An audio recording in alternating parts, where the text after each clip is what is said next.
மாம்பழத்தை பாருங்கள். இதுதான் பங்கனப்பள்ளிங்க. இது இந்த போர் செட்டில் உள்ளது மாம்பழம்.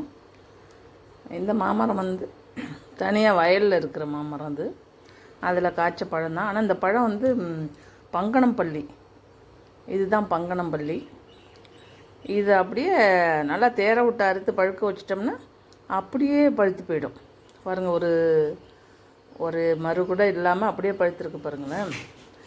அப்படியே துண்டு துண்டாக சொலையாக இருக்கும். இதனோட அப்படியே அரிஞ்சோம்னா சொலையாக இருக்கும். ரொம்ப நல்லாயிருக்கும் இந்த பழம். இதுவும் விலையும் கூட தான். இந்த மாங்கனி விலை கூட. ரொம்ப நல்லா, இன்னும் நிறையா காய்ச்சிருக்கு. ஆனால் இது மட்டும் தான் இப்போ அறுத்துட்டு வந்தாங்க. நான் ஒரு தடவை அங்கே போய் படம் எடுத்து கூட காமிக்கிறேன். ரொம்ப நல்லாயிருக்கும். அது எவ்வளோ பெருசாக தான் இருக்கும். எவ்வளோ பெருசாக தான் காய்க்கும். அந்த மாங்காய் காய்ச்சிருக்கும்போது பார்த்தா ரொம்ப அழகாக இருக்கும் நிறையா.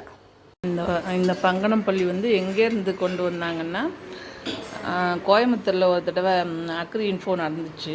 அந்த கொடிசி அரங்கத்தில் தான் நடந்தது. அப்போ அண்ணன் போனாங்க. அண்ணன் எப்போதும் இந்த அக்ரி இதெல்லாம் அட்டன் பண்ணுவாங்க. அங்கே போயிட்டு வரும்போது தான் இந்த செடியை மாங்கன்று வாங்கிட்டு வந்தாங்க.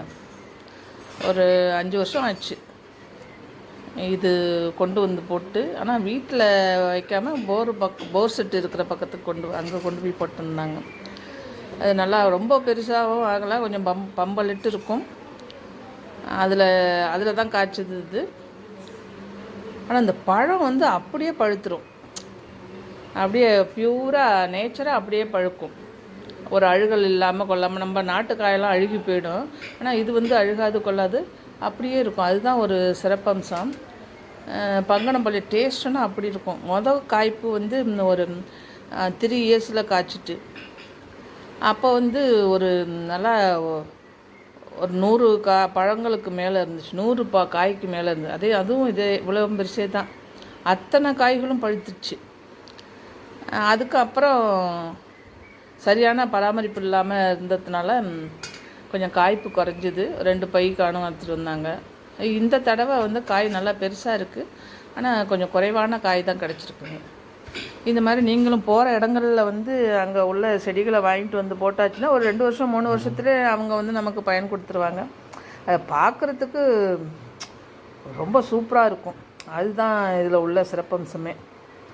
நம்ம பியூரான கனிகளை சாப்பிட்லாம்.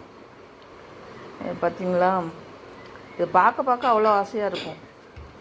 இந்த மாதிரி எல்லோரும் பயன்படுத்தி போகிற இடங்களில் கிடைக்கிற செடிகளை வாங்கிட்டு வீட்டில் நீங்கள் வச்சு பாதுகாத்து பண்ணிட்டீங்கன்னா நல்ல ஒரு பயன்பாட்டை பெறலாம் அதிலிருந்து.